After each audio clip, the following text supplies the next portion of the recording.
이원재 끝내주는 경제, 끝내주는 인터뷰 시작하겠습니다. 지난주에 여러분들 가장 인상적인 그 영상이 뭐였어요? 저는 이 장면이었거든요. 이재명 대통령이 재정 절약 간담회라는 걸 했는데 요즘 국무회의 막 다 공개하잖아요, 영상으로. 그거랑 비슷하게 전문가들하고 기획재정부하고 예산에 대해서 간담회한 걸 그대로 공개한 거예요. 근데 거기서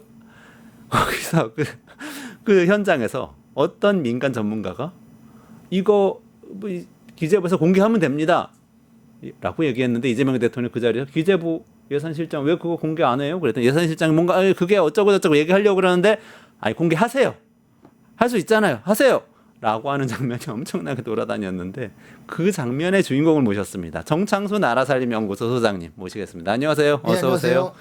그 자리에서 좀 통쾌하셨어요? 아니면 좀 이렇게 좀 이거 저렇게까지 하니까 좀 무섭다 그러셨어요? 아니 뭐 무섭다기보다도 그 아무튼 역대 가장 이 실무 능력은 최강인 대통령이다 역시. 이재명 대통령이. 네, 그런 것 같습니다. 그래서 보통 이렇게 디테일까지 알 수 있는 분은 없었을 텐데 네. 그 디테일을 알기 때문에 관료들에 대해서 그렇게 할 수 있었던 것 같습니다. 근데 정 소장님도 사실 경력이 만만치 않으신데 제가 기억하는데요. 정말 리즈 시절인지도 모르지만 예전에 시민사회에서 네. 시민단체 활동하실 때 밑빠진 독상이라고 만들어서 정부 기관 뭐 정당 이런 데다 주고 그러셨죠. 네, 2000년부터 2003년까지 네. 36개월 동안 네. 그 매달 그 밑빠진 독상을 수여를 했어요.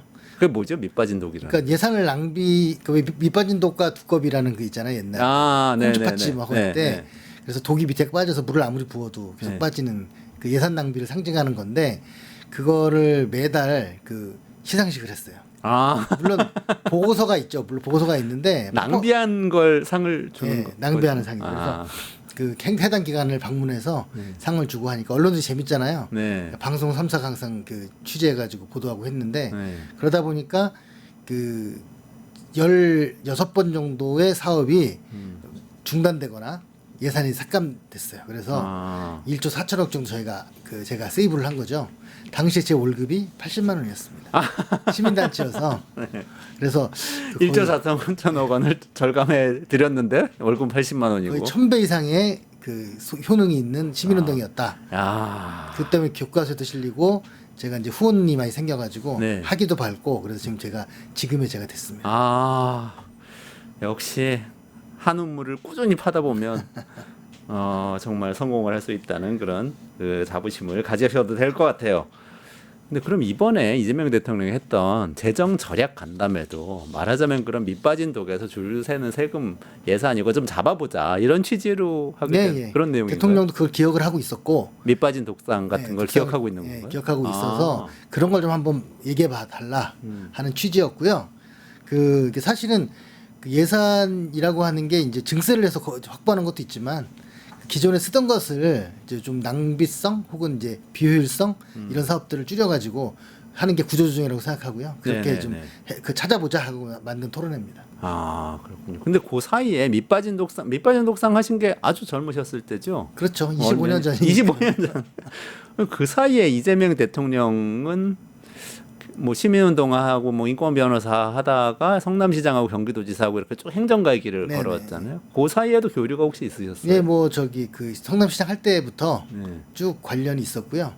예전에 박근혜 대통령이랑 이재명 시장이 막 싸웠잖아요. 그 지방재정 문제로.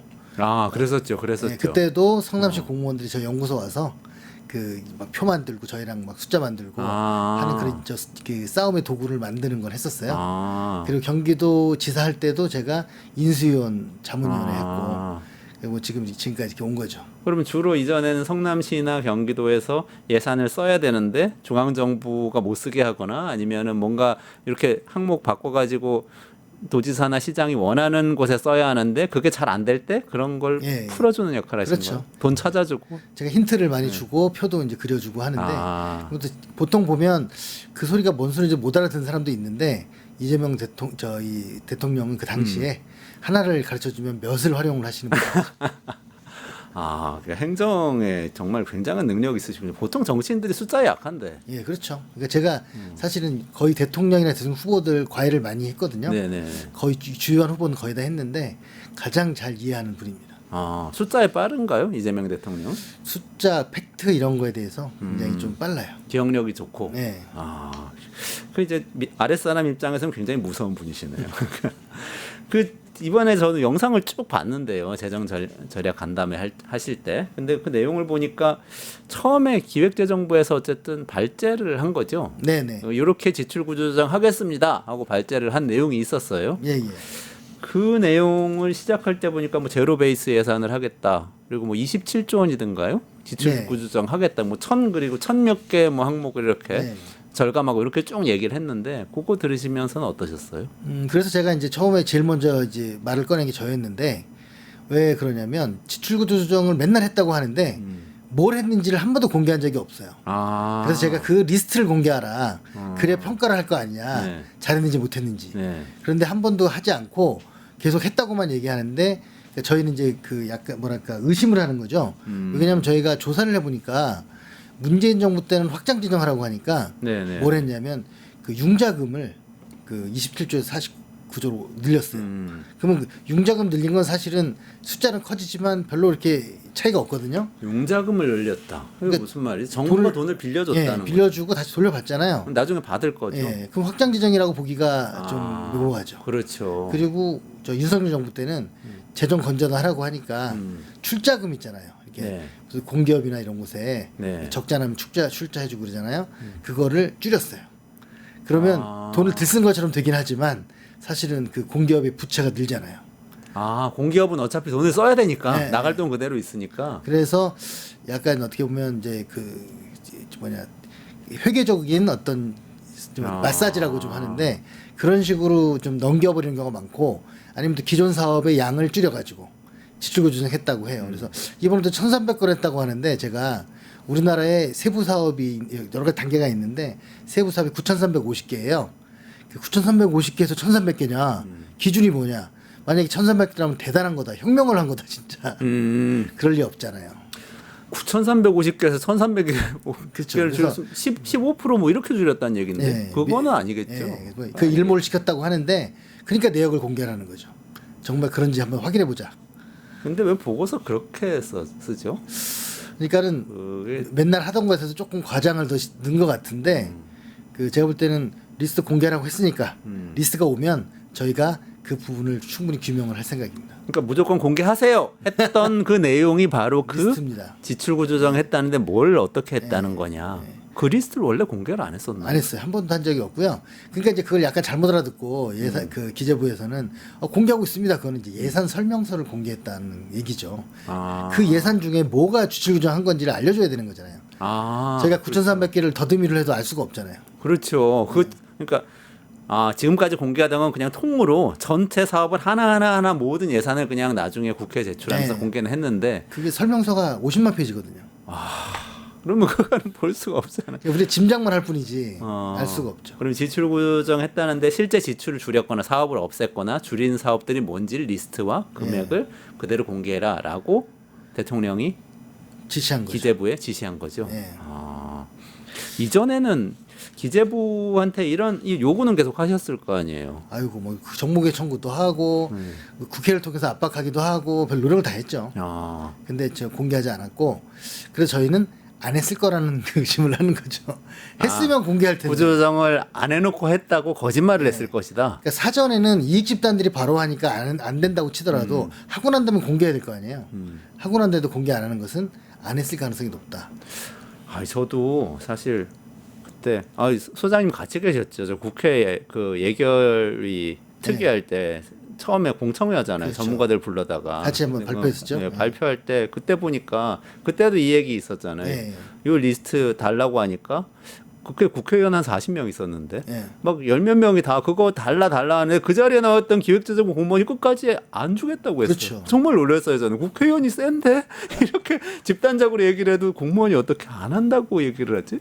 이번엔 대통령이니까 차마 그렇게 말을 못하고 특히 대통령이 그걸 파악하고 있으니까 네. 만약에 대통령이 잘 모르는 분이었으면 그거 안 됩니다 막 그러면 넘어갔을 텐데 집요하게 공개하라고 하니까 아마 사상 초유로 공개를 하게 되지 않을까 싶습니다. 이재명 대통령은 근데 저는 살짝 의아했던 장면은 그거였어요. 방금 말씀하신 대로 공개해라. 그런데 예산실장이 기재부 예산실장이 어떤 이유 때문에 안 됩니다라고 말하려고 하는데 아예 말을 딱 막고 네. 공개하면 안 됩니까? 되면 하세요. 이렇게 얘기를 해버리더라고요. 그런 자신감이 어디서 나왔을까요? 그러니까 지금까지는 그게 다 통했던 거고요. 그 실제로 이제 그들이 얘기하는 건 이익집단 바로 때문인데 사실은 어차피 나중에도 이익집단들은 그 문제 삼을 거 아닙니까? 아, 그 예산 지출 구조 조정에서 예산 깎인 곳들이 네. 들고 일어난다. 네. 그 결과는 그래서 처음 시작할 때부터 공론화해서 그 문제가 사회적으로 합의가 돼야 되는 문제지 숨긴다고 되는 문제가 아닌 거고 실제로는 그렇게 한 적이 없기 때문에 이익단들이 반발도 안 했던 거죠. 근데 그때 대통령 화낸 건가요? 이재명 대통령이 그 기재부 예산실장이 뭐라고 할 때 그냥 탁 잘라서 얘기할 때 대통령 미리 그걸 파악을 하고 있었는지 굉장히 자신감 있겠다 그렇게 네. 잘라버리더라고요. 예, 좀 화라기보다는 단호한 모습이라고 봐야겠죠. 예. 그러니까 절대로 속이지는 마라. 예. 이런 얘기를 한 거라고 볼 수도 있겠네요. 이게 지금 공개되면 어떻게 될지 혹시라도 이게 뭔가 지출 구조정 안 했는데 했다고 치장을 한 거였다면 어떻게 될지는 네. 정말 궁금해요. 그 지출구조 조정은 굉장히 중요한 거고 이게 사실은 이게 돈을 마련하려고만 하는 게 아니라 이 기회에 재정의 구조를 바꾸는 거거든요. 그러면 이후에 이제 그 재정의 여력을 더 많이 만드는 거거든요. 그렇지 않고 지금처럼 양 조절하는 거는 언제든지 다시 살아나잖아요. 그 근본이 해결이 안 되고 네. 뭐 뒤에도 말씀드리겠지만 뭐 석탄이든 뭐든 맞아요. 뿌리 깊게 그 박혀 있는 이 카르텔을 없애지 않으면 예, 그만큼 낭비가 있는 거죠. 불필요한데 나가고 있는 사업들을 과감하게 조정을 해야 새롭게 대통령이 공약했던 그 내용들도 실제로 실행을 할 수 있게 된다. 뭐 이런 얘기인 거죠. 그 사례로 들었던 사업들도 보면 뭐 여비를 줄였다든가, 뭐 사업을 통폐합했다든가, 뭐 우체국 재건축 사업을 민자 사업으로 전환했다 이런 거거든요. 네. 예를 들면 여비 줄이고 이런 건 그냥 운영비 줄인 거잖아요. 그렇죠. 우체국 재건축을 민자 사업으로 전환하는 거는 민자 사업이라는 거는 당장은 돈이 덜 들지만 결국 쭉 줘야 되는 거잖아요. 앞으로 빈자 사업이면 뭐 임대 방식이든 네, 그렇죠, 그 수익 그렇죠. 보전해 주든 거든 나중에 민간업자가한테 뭔가 돈을 줘야 되는 네, 거죠. 재정 절감이라고 할 수는 없죠. 네, 자산을 활용하게 해줬든지 뭐든지 해줘야 되는 거니까 절감은 아니다. 그런 눈속임들을 이재명 대통령이 눈이 밝아서 가려내기 위해서 지금 다 공개하라고 했다. 이렇게 알아듣겠습니다. 그 몇 가지 조금 아까도 말씀하셨는데 몇 가지 회의에서 그 중요한 말씀하셨어요. 근데 네. 금방 지나가서 우리는 조금 저렇게 하면 되는 건가 싶기도 했는데 제일 먼저 충격적이었던 거는 석탄을 캐는 게 아니라 세금을 캐고 있는 곳이 네, 있다. 예. 석탄에 아직도 예산이 그렇게 많이 들어가요. 예, 지금 올해만 1,350억 정도를 쓰고 있어요. 근데 그 지금 그 석탄공사 마지막 탄광이 올해 문을 닫았고요. 네. 그러니까 하나 지금 민간 탄광이 하나 남은 게 2030년에 문을 닫을 예정이에요. 근데 문제는 뭐냐면 1989년부터 지금까지 계속 탄광 지역에 지원을 해주는 거예요. 네. 근데 채굴을 하면 채굴 보조금 주고 그리고 폐광을 하면 폐광 보조금을 주는 거예요. 그래서 엑셀레이터와 브레이크를 동시에 밟는 거죠. 그런 식으로 계속 해왔고 그리고 이게 2,350억만 있는 게 아니라 사실 탄광 지역에는 강원랜드가 탄광 때문에 핑계로 있는 거잖아요. 내국인 카지노로 거기서 한 3천억 지역에 지원하고 뭐 이런 등등등 해서 요즘 많이 줄긴 했지만 예전에는 1조 원 되는 돈을 계속 지금 30년 가깝게 쓰고 있었던 거예요. 그래서 저희는 마지막 요 탄광이 없어지면 네. 그 돈을 지원할 명분은 없잖아요. 그래서 저는 그래서 그 탄광에 계신 광부님들이 그것도 돈을 많이 받는 것도 아니거든요. 네네. 그 업체들이 가져가지. 네. 그래서 저는 인질처럼 지내고 있다라고도 생각을 합니다. 인질처럼. 그러니까 저기서 그분들 앞장서가지고 광부들이 실업자가 된단 말이야 하고 그러니까 사실은 지역 주민분들을 앞세워서 이해관계자들이 예산을 가져가서. 그러니까 뭐 한 3, 4년, 4, 5년 지원하는 건 있을 수 있는데 89년부터 지금까지 거의 30년 가깝게는 좀 아니지 않는가. 그래서 이제는 왜냐하면 이게 우리가 이제 맨날 연말에 연탄 나누기 운동 하잖아요. 맞아요. 네. 다른 분들이 좀 힘들게 사시는 분들 도와준다 이런 건데 저희는 그거를 석탄 나누기 세금 나누기 운동이라고 보고 있고. 왜냐하면 세금 지원 안 하면 연탄이 싼 에너지가 아니에요. 비싼 거예요. 연탄이 비싼 거예요? 네. 가스보다 비싸요? 네. 예를 들어 석탄 1톤이 네. 그 원래 35만 원인데 네. 그 보상을 해줘가지고 10만 원에 팔고 있고요. 연탄도 장당 230원을 지원해주고 있는데 그러니까 그 실제로는 누가 많이 쓰냐면 화훼농가가 많이 쓰십니다. 화훼농가. 네, 화훼농가 그 비닐하우스에 네. 계속 떼야 되니까. 그런데 차라리 그걸 보조금 안 해주면 이 가난하신 형편이 좀 안 좋으신 분들은 보일러 바꿔드리고 보일러를 바꿔드리면 되겠네. 가스 바우처 진짜. 뭐 이런 거 드리면 되고 네, 네. 화훼농가도 다른 방식의 뭐 지하수를 이용한다든가 또 태양광을 이용한다든가 여러 가지 방법이 있거든요. 아, 저는 연탄이 싼 줄 알았어요. 연탄이 싼 게 아니라 비싼 에너지입니다. 세금이 들어가서 싼 것처럼 보이는데 우리는 그걸 예. 사다가 어려운 분들한테 계속 갖다 드리고 그리고 이런 이렇게 모양이 되잖아요. 이렇게 왠지 그 기업인들이 대기업 회장님들도 다 이렇게 자원봉사 하시고 하시는 검댕이 묻히시고 하시는데 사실은 그게 다 세금이다. 세금입니다. 빨리 정리하고 새로운 방향으로 나가야 된다. 그 사이에 속보가 하나 들어왔습니다. 여러분 대통령실에서 발표를 했네요. 청년 담당관. 청년 정책 중요하죠. 새로 채용을 했다고 합니다. 남녀 한 분씩 채용을 했네요. 이주형, 최지원 씨 두 분, 93년생, 94년생 한 분씩 채용을 했습니다. 네. 스펙 관련 서류 제출 없이 채용했다고 하는데 청년 정책 잘 끌고 가실지 기대가 됩니다. 네. 이분들이 또 25년 전에 정창수 소장님처럼 뭔가 혁신적인 일을 하시고 나중에 또 큰 일을 하시면 좋겠네요. 네, 좀 이야기 이어가도록 하겠습니다.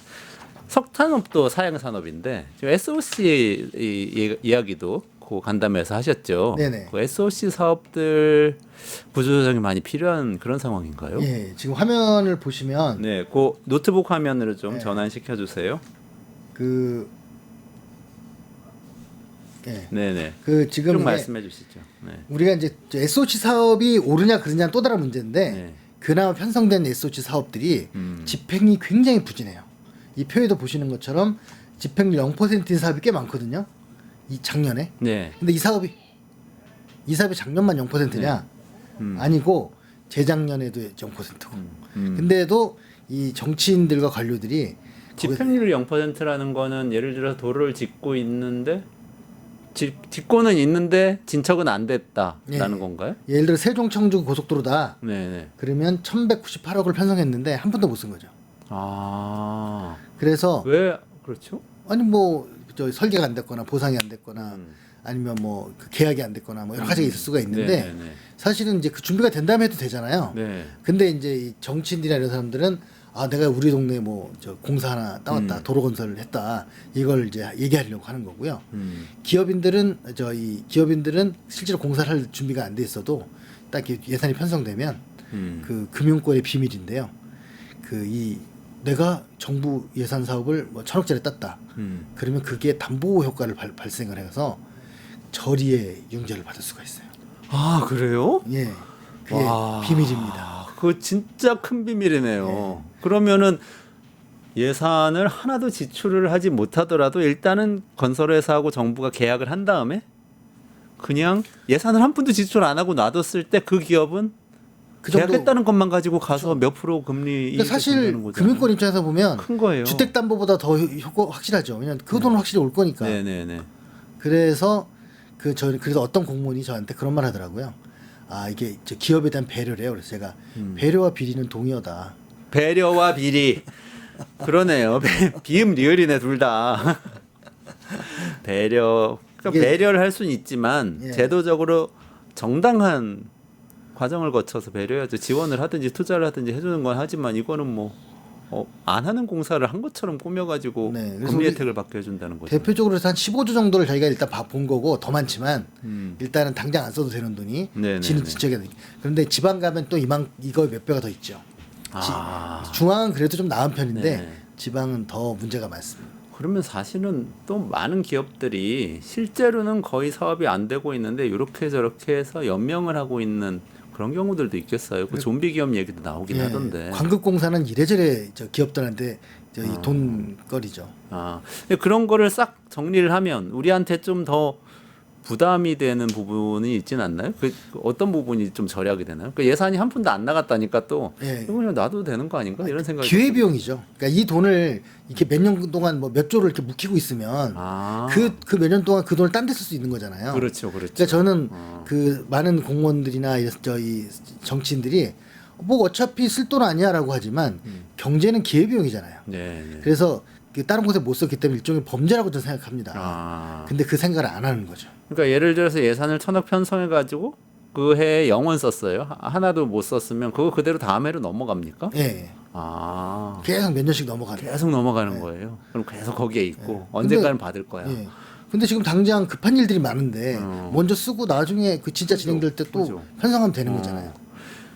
이 시점에서 이 문제가 또 생각나네요. 거기서 그 지자체들이 그렇게 생긴 돈, 그 맡아 가지고 있는 돈들이 있는 거죠. 세금 받았는데 아직 지출 안 한 돈. 네. 그거를 은행에다 맡겨 놓는데 그게 이자가 뭐 0.5%밖에 안 된다. 그런 얘기 그 네, 자리에서 네. 하셨죠. 그게 그러니까 어떤 얘기인 거예요? 이게 지금 저희가 작년 결산은 아직 저 통계가 안 잡혔는데 재작년 결산이 그 일반회계 특별회계 같은데 110조. 네. 기금에 60조가 있었어요. 12월 31일 기준으로. 네. 저희가 이제 그걸 다 통계를 냈죠.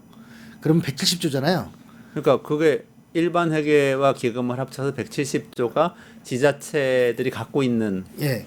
집행 안 하고 예, 현금으로 갖고 있는. 세금으로 받긴 했는데 집행 안 하고 갖고 있는 돈이 있다. 그러니까 이제 보통 지자체의 기금하고 저 일반회계 특별회계 예산이 한 350조 정도 되거든요. 네.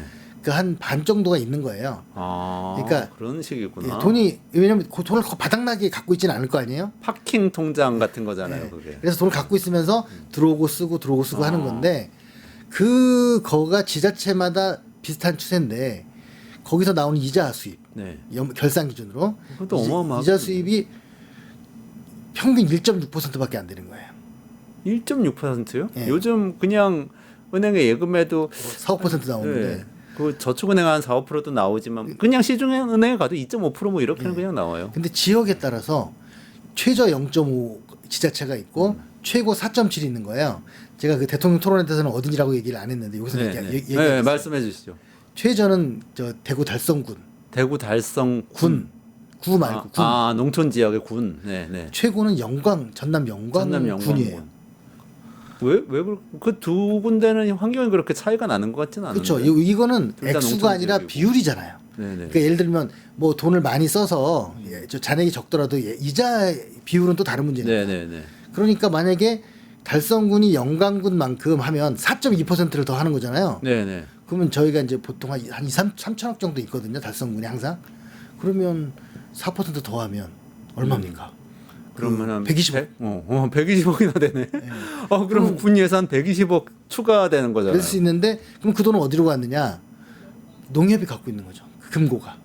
금고가 농협 거의 우리나라의 그 농협이 70%가 금고가 농협이에요. 농협이에요. 이게 이제 거기는 대구은행인데 이제 달성군은 네네. 아무튼 도 지역은 대부분 농협이고. 농협이고. 그래서 그 사실은 0%대가 5군데가 네. 있어요. 우리나라에 이 그래요? 비자가 0%대. 또 어디입니까? 다른 데. 맞죠. 제가 지금 달성군까지만. 저희 나라살면연구소 홈페이지 들어가시면 네. 그 243개를 다 나라에 세워놨어요. 그래서 그 차이가 엄청난 거죠. 그건 단체장의 의지거나 그 부서 공무원들이 그래도 이자를 받아내야 돼라고 하는 의지를 가진 공무원들이 있느냐 없느냐 차이예요. 저도 비슷한 경험이 있는데 진짜 그 제가 예전에 경기도 화성시 예전입니다. 지금 화성시장이나 공무원분들하고는 상관이 없어요. 근데 거기 자문하러 갔는데 무슨 갑자기 동탄에 아파트가 들어와가지고 세금이 2천억 원이 갑자기 들어왔다는 거예요. 그래서 이거를 써야 되는데 쓰자고 해놓고는 기금을 만들어서 거기다 넣은 다음에 그걸 그냥 예금을 하더라고요. 근데 이자가 얼마예요? 그랬더니 1% 조금 안 되더라고요. 그냥 아니 화성 시민들은 무슨 죄입니까? 세금을 2천억 원 냈는데 그 세금은 그냥 어떤 은행 금고에 들어가 가지고 자고 있는 거잖아요. 그렇죠. 그걸로 은행은 주담대 대출을 해가지고 돈 벌 거 아닙니까? 그래서 은행들이 그 지자체들 금고하려고 난리가 아니에요. 그래서 이제 이번에 그거를 이제 단체장 출신인 이재명 대통령은 알고 있는 거고, 네네. 그 얘기잖아요. 내가 좀 알아요. 뭐 얘기하시잖아요. 제가 아는 거예요. 그래서 이거를 만약에 이제 근데 저희가 공개하라고 하는데 공개를 안 해요. 지자체들이. 네네네. 행안부도 소극적으로 대처해요. 네. 그래서 이거를 강제로 공개해라. 행안부 하면 되거든요. 그 계약 내용하고 실제로 얼마 들어왔는지 공개하면 주민들이 알잖아요. 그러니까 저희는 사실은 행안부에 비하면 아주 작은 민간 조직 아닙니까? 근데 만약에 행안부가 공식적으로 발표를 해줘 버리면 사람들이 이제 분노도 하고 뭐 이러 하면서 이제 달라지겠죠. 이재명 대통령이 그거 딱 찍어가지고 공개해라 이렇게 지시했다. 그렇죠. 얘기죠. 지자체들 난리 나겠네요. 예. 지금 뭐 공개하면? 이미 뭐 여러 가지 전화들이 오고 있습니다. 아 그래요? 아, 지시가 내려간 거예요 그러면? 아니 그러니까 그 영상을 봤으니까. 아 제가 볼 때는 네네네. 이 정부에서 대통령 지시했어도 또 움직이는데 오래 걸릴 거 아니에요. 네네네. 자, 뭔가 저희가 계속 압박을 해야 될 것 같습니다. 아 그렇군요. 골프장 얘기도 이재명 대통령이 굉장히 좀 흥미를 가지면서 예. 이야기하는데 그건 이재명 대통령이 몰랐던 모양이에요. 부처마다 골프장 하나씩 갖고 있다면서 예. 정부에서. 예, 그러니까 그거 어떻게 된 겁니까? 그 부처들이 그 뭐 수익 사업을 한다고 해서 골프장을 갖고 있는데 사실은 과연 그럴까? 오히려 골프 부킹 같은 거 쉽게 하고 공무원들이나 그 관련된 그 청탁이나 이런 게 오히려 이유가 아닐까라는 의심도 좀 하는데 하여튼 이 88 골프장은 보훈처가 운영을 하고 있는데요. 용인에 있어요. 80만 용인에? 평, 80만 평이에요. 네. 아주 인기 있는 곳이에요. 아. 그리고 1년에 한 100억 정도 벌어요. 그런데 2014년에 이미 그 공식 저희 감정가가 4,300억이에요. 지금 1조도 된다 뭐 이런 소리도 있는데 1조 원짜리 골프장을 보훈처가 갖고 있다. 예. 저 14년에 4,300억이니까 지금 부동산이 얼마 만에 올랐습니까? 네. 80만 평이니까. 어. 그래서 두 배만 뛰었어도 8천억이고 하니까. 근데 이제 기재부는 계속 그 매각하라 하는데 보훈처는 매각이 안 된다 그러면서 버티고 있는 거예요. 근데 이재명 대통령이 거기서 명언을 남기지 않았어요? 그 4천억짜리 1조에 판다고 하면 누가 사겠냐. 그렇죠. 비싸게 내놓고 안 파는 거 아니냐 이렇게 얘기했는데 그러면 그런 자산들은 어떻게 하는 게 좋은 겁니까? 그래서 매각을 하고 그 매각해서 번 돈을 기금으로 만들어서 아까 얘기한 이자를 잘 받아서 특히 중앙정부는 이자율이 높거든요. 네네. 지자체는 그러지만 예를 들어 뭐 4%만 해도 뭐 예를 들어 5천, 아주 작게 잡아서 5천억이라고 쳐도 200억이잖아요. 1년에. 아. 아무것도 안 하고 200억이 들어오는 건데. 그걸 국민들 위해서 쓸 수 있는 거잖아요. 그렇죠. 그럼 추가로. 보훈 뭐 유공자들 쓰면 되잖아요. 그렇죠.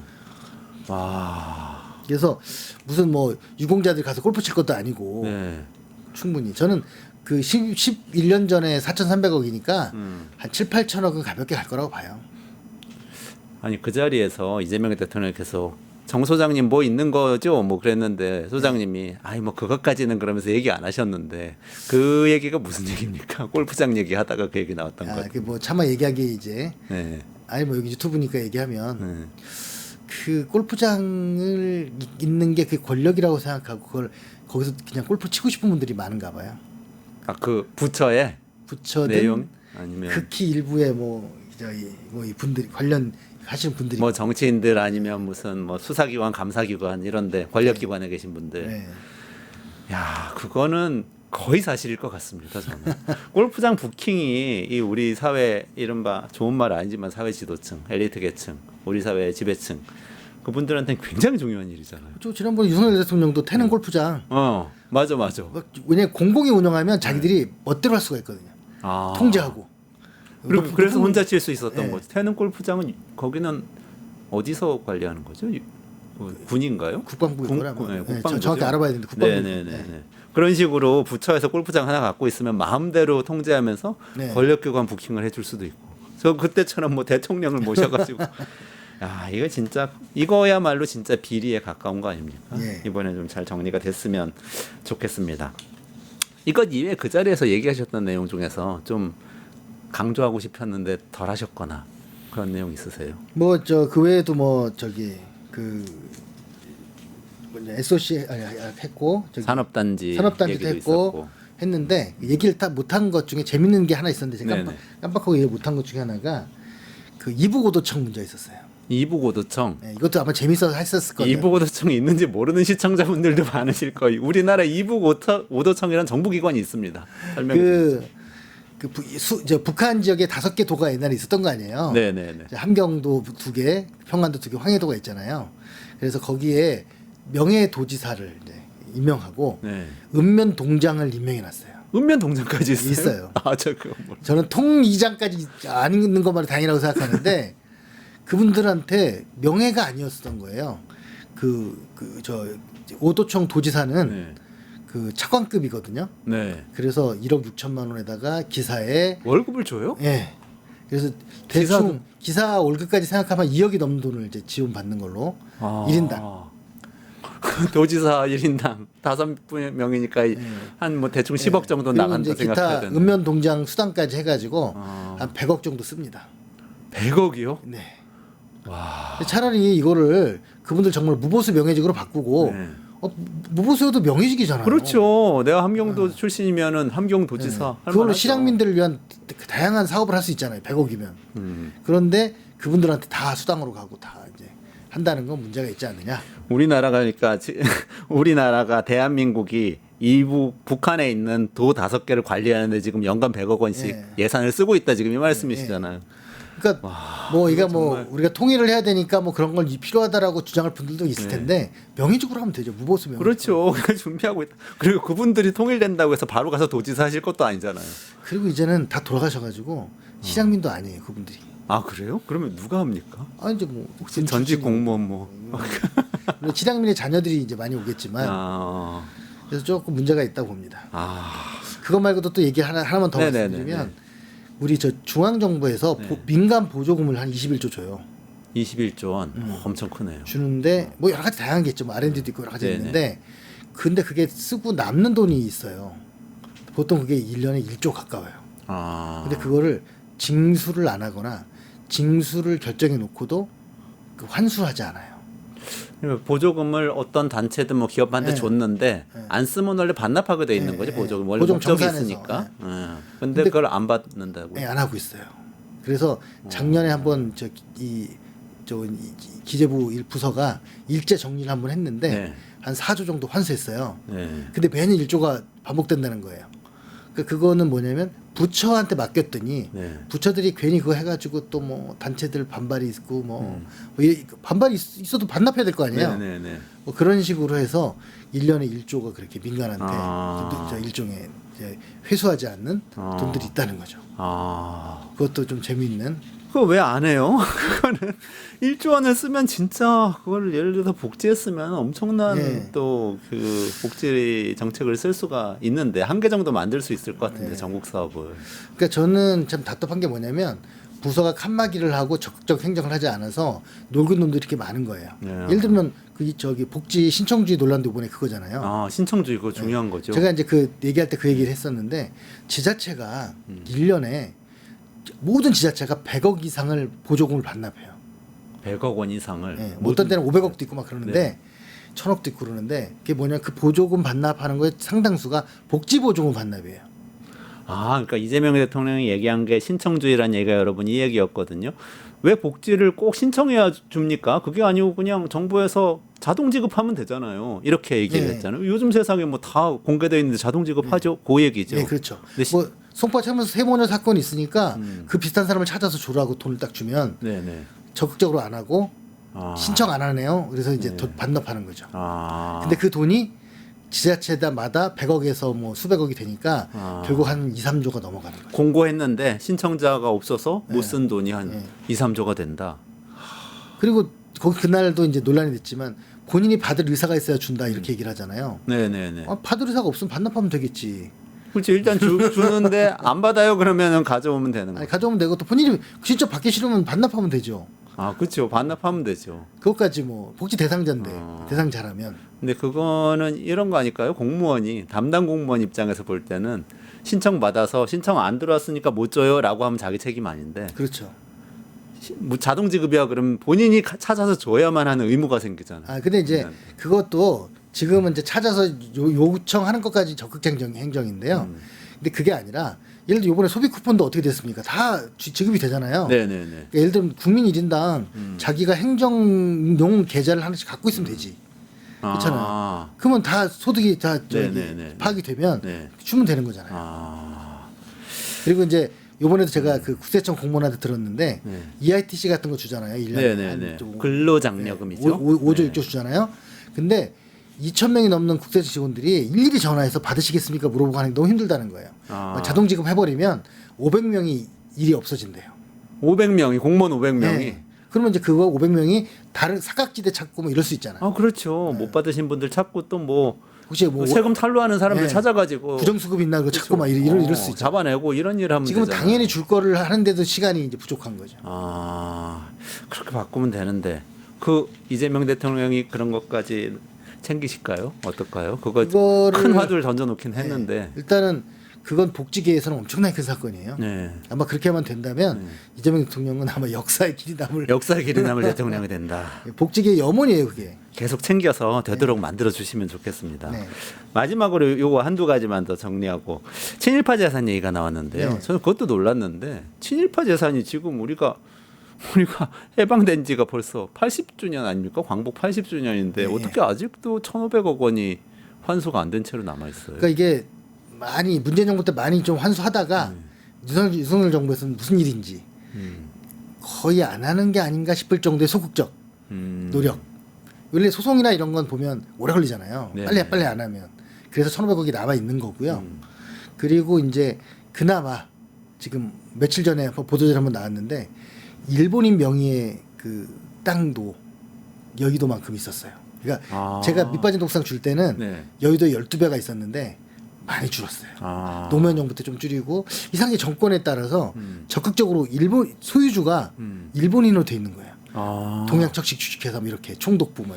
진짜요? 네, 진짜. 총독부 땅도 있는 거예요, 네, 지금? 있었어요. 우리나라에? 그런데 그 노무현 정부 때나 문재인 정부 때는 많이 줄였는데 다른 정부 때는 소극적. 그게 환수를 하면 그게 국고로 들어갑니다. 네, 국고로 됩니다. 정부 소유가 일단 네, 된다. 네. 아. 그리고 말도 안 되잖아요. 지금 해방된 지 얼마. 말이 안 되잖아요. 그걸 어떻게 아직까지 안 하고 있지? 등기부에 일본인 명의 네 글자가 써 있는데 네. 한자로. 심지어 무슨 조선 총독부 이렇게 써져 있으면 그걸 어떻게 환수를 못 해요? 제가 25년 전에 그걸 보고 등기부를 보고 누가 제보를 해줬어요. 네. 지금 이제와 말할 수 있다. 감사원 직원이 자기 너무 화난다고. 근데 아무도 이걸 관심이 없다고 이제 저보고 정부 조직 안에선 처리를 못 하고 시민단체 찾아와가지고 공무원이 제보를 밑빠진 독상 주면 네. 사람들이 언론이 나니까 네. 신경 쓸 거 아니냐고. 이제는 말할 수 있다. 정말 비화가 이렇게 또 드러납니다. 알겠습니다. 이것도 좀 잘 챙겨가지고 정리가 잘 되면 좋겠어요. 1,500억 원이면 큰 돈입니다. 네. 이재명 대통령 공약 수행하려면 뭐 210조 원 든다고 그러죠. 5년 동안. 네. 그 돈 이렇게 알뜰하게 하나하나 좀 챙겨서 만들어가면 좋겠습니다. 마지막으로 이거 좀 굉장히 근본적인 이야기인 것 같은데 기재부에서 이번에 발표할 때 어쨌든 처음에 제로 베이스 예산한다 이렇게 얘기를 했어요. 그래서 저는 와 이거 있는 사업 다 없애고 새로 짠다는 얘기인가 이렇게 생각을 했었는데 듣다 보니까 이렇게 요게 시민사회 쪽에서 계속해서 주장했던 뭐 탑다운 예산하고 좀 관련이 있는 그런 얘기라고 들었는데요. 그런 건가요? 관련은 조금은 있죠. 근데 제로 베이스라는 건 뭐냐면 저희 처음 그 기본적으로 그 0점에서 생각하자는 거거든요. 근데 이제 사실 그게 못 되잖아요. 어렵죠. 그러려면 많은 이제 성과 평가도 해야 되고 여러 가지 준비를 해야 되는데 못 하다 보니까 항상 기존 예산에서 늘리고 줄이고 하는 그러니까요. 점중주의를 했던 거예요. 그러니까 변화가 안 생기죠 사회에. 제로 베이스는 딱 한 번 했습니다. 전두환 정부 때 네. 1985년에 그 전두환 그 어떻게 보면 좋게 표현하면 그 뭐랄까 좀 추진력 있잖아요. 나쁘게 표현 단순 무시한데 독재니까. 저기 예산을 어떻게 하면 잘할 수 있어 그러니까 제로 베이스에서 검토해야 됩니다. 그럼 제로 베이스 검토해 그렇게 하고 뭐 그때 이익 집단 이런 사람들 오면 폭력으로 막으면 되니까 했었던 건데 그러니까 지금은 이제 거의 힘들어요. 하지만 제로 베이스는 아닐지라도 아까 말씀드린 것처럼 지출구조 조정의 사업들을 좀 선별해서 좀 그 계획을 세워서 한다면 저는 충분히 가능하다고 생각합니다. 알겠습니다. 여기 뭐 말씀 듣다 보니까 우리나라에 정말 돈이 없는 게 아니라 노동력이 많은 것이다 이런 허와무개스의 명언이 다시 생각이 나는 그런 대화였습니다. 이거 간담회 한번 하고 끝나는 거 아니죠? 아니죠. 계속 챙겨서 실제 이게 실행이 돼야 될 것 같은데. 대통령께서도 말씀하셨지만 올해는 시간이 없어서 이렇게 하지만 내년부터는 확실하게 하죠. 연초부터. 네. 그래서 뭐 그걸 여러 가지 방식을 제안을 했으니까 해봐야 되고요. 저희도 이제 한 건 한 건 그래서 압박을 하고 이제 해야죠. 국민들하고 다 참여해서 정말 우리나라 샅샅이 뒤져서 불필요한 돈 나가는 거 다 찾아서 그거 정말 이재명 대통령 공약 사업에 제대로 쓸 수 있으면 좋겠습니다. AI 강국도 돼야 되고 복지도 확대해야 되고 할 일이 굉장히 많습니다. 그리고 새로운 건수 찾을 때마다 이렇게 저희 끝내주는 경제는 뉴스토마토 나오셔가지고 또 소개도 해주시고 잘 부탁드립니다. 네. 정창수 나라살림연구소 소장님하고 같이 대화 나눴고요. 이원재 끝내주는 경제 매일 오후 5시 50분에 라이브를 진행합니다. 저는 내일 5시 50분에 다시 찾아뵙기로 하고 오늘 정 소장님 여기서 인사드리고 마무리하도록 하겠습니다. 고맙습니다. 네.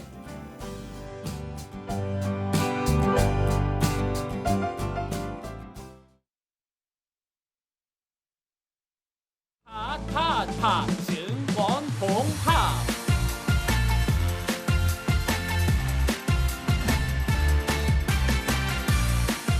이제 저녁 8시 30분 퇴근 후 퀴즈 한판. 혼자 하지 마세요. 같이 해요. 매일 저녁 8시 30분 많은 참여 바랍니다.